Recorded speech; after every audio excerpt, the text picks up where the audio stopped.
হ্যাঁ, একজনে লেখছে আজান দেওয়ার জন্য, কই জানে কি লেখছে এটা? আজান শুনতে চাই হুজুর উত্তরদাবাসী আপনার আজান শুনতে চায়, হাদিয়া এনেছো? কিছু বকশিস লাগে না বাবা? কিন্তু বাবা গলা ফাটিয়ে আজান দিলে কি হবে, কিন্তু আসল কামনা তো হয় না। তবে কিছু লাগবে না। না না, আরে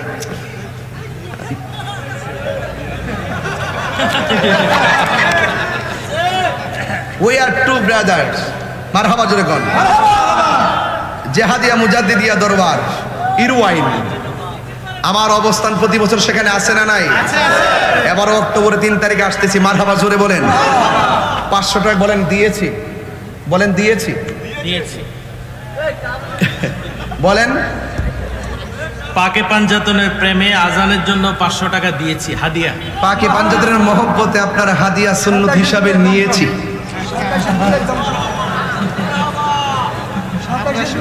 ভাই কষ্ট হইতেছে নাকি? আমার ওয়াজে কি কোনো অসুবিধা হইতেছে নাকি? মানে কোনো বেজাল হলে কয়েন যে এই লাইনে ওয়াজ করে আর ক্লেন ওয়াজ করে, আমি কিন্তু লাইন ঠাস করে ঘুরে এলাম। মনে করেন যে ক্যান্টনমেন্ট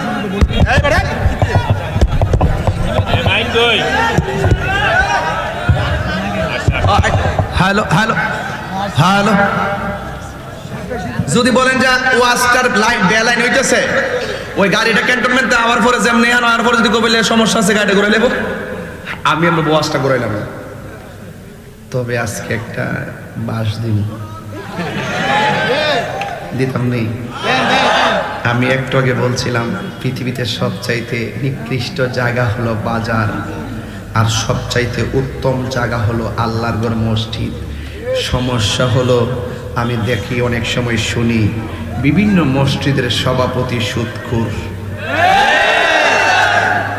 আমার পোলা পান্ডে কইরে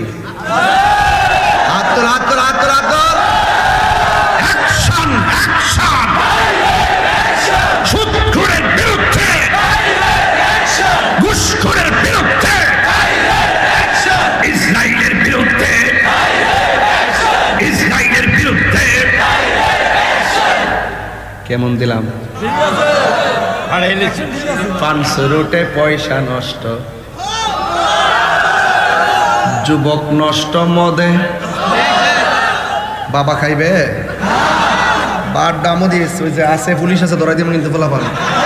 বাবা মুরব্বীরা না, ফোলা পান্ডারে কইতেছে, আমার বয়সে যেটা শুরু এটা কইতেছে আর কি। বাবা খাইবা? ইয়াবা খাবে? ফ্যান্সি, গাঞ্জা, সুদ, ঘুষ। 500 রুটে পয়সা নষ্ট, যুবক নষ্ট মদে, কুসমাজে গেরাম নষ্ট, খাদক নষ্ট সুদে। সুদখোরের ফ্যাট যদি বড় হয় এটা করে, আর নামাজ পড়ার সময় এমনি করে,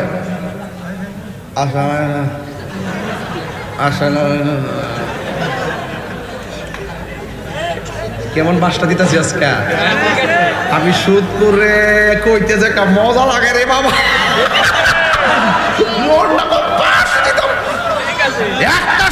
একটা গজলের বই আছে, 50টাতে নিয়ে যায়নি গজলের বইটা, আমার অনেক শান আছে, আমার মুরিদ নিয়ে আইছে। একটা সুদখোর লক্ষ কোটি টাকার মালিক হতে পারে, কিন্তু আল্লাহর ঘর মসজিদের সভাপতি কমিটিতে থাকার যোগ্যতা নাই, নাই, নাই। হাত তুলে বলো ঠিক কিনা বলো।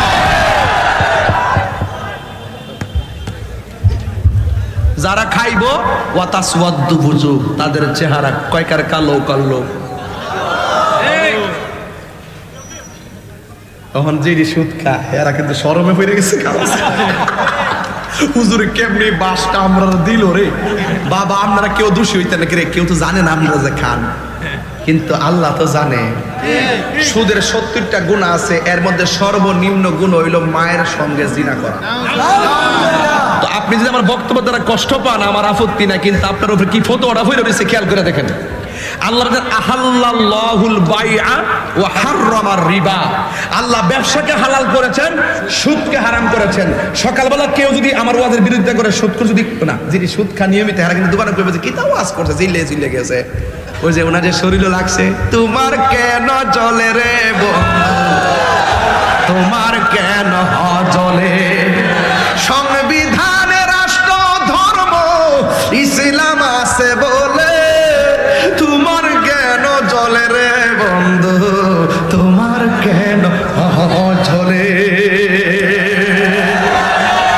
ইসলাম হলো শান্তির ধর্ম, আছে সুবিচার, অন্য ধর্মের প্রতি কবু করে না অবিচার। ইসলাম হলো শান্তির ধর্ম, আছে সুবিচার, অন্য ধর্মের প্রতি কবু করে না অবিচার। মিলে মিশে থাকার কথা, মিলে মিশে থাকার কথা দিয়েছে নবী বলে। তোমার কেন জ্বলে রে দোস্ত, তোমার কেন জ্বলে?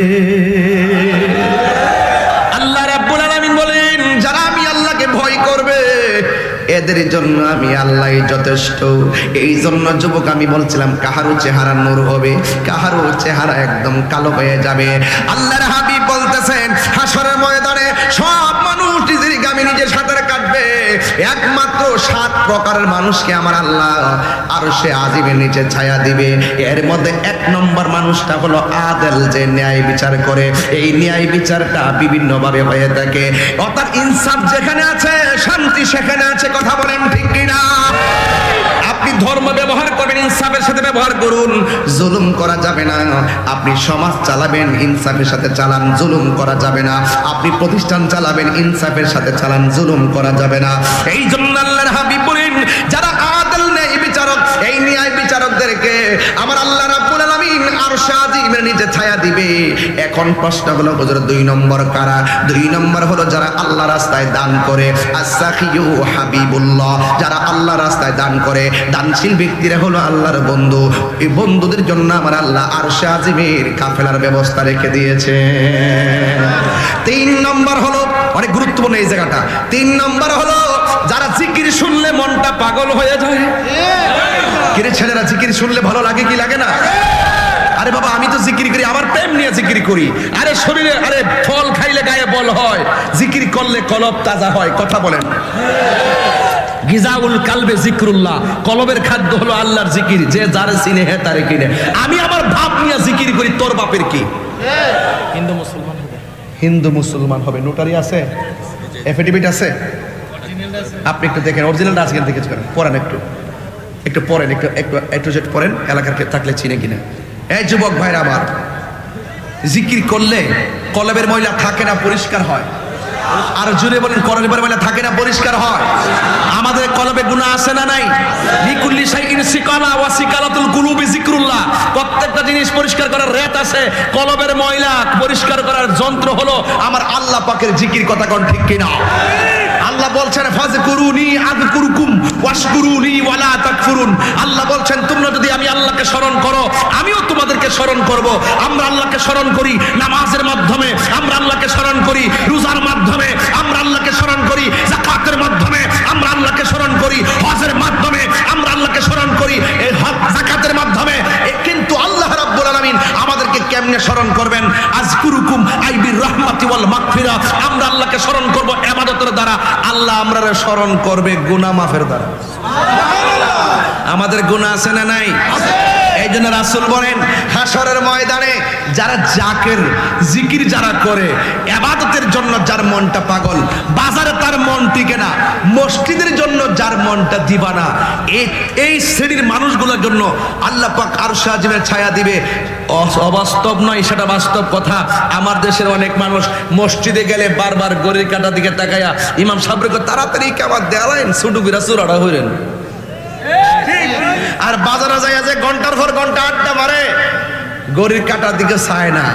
অথচ আমার নবী বলছেন, পৃথিবীতে সবচাইতে নিকৃষ্ট জায়গা হলো বাজার, আর সবচাইতে উত্তম জায়গা হলো আল্লাহর ঘর মসজিদ।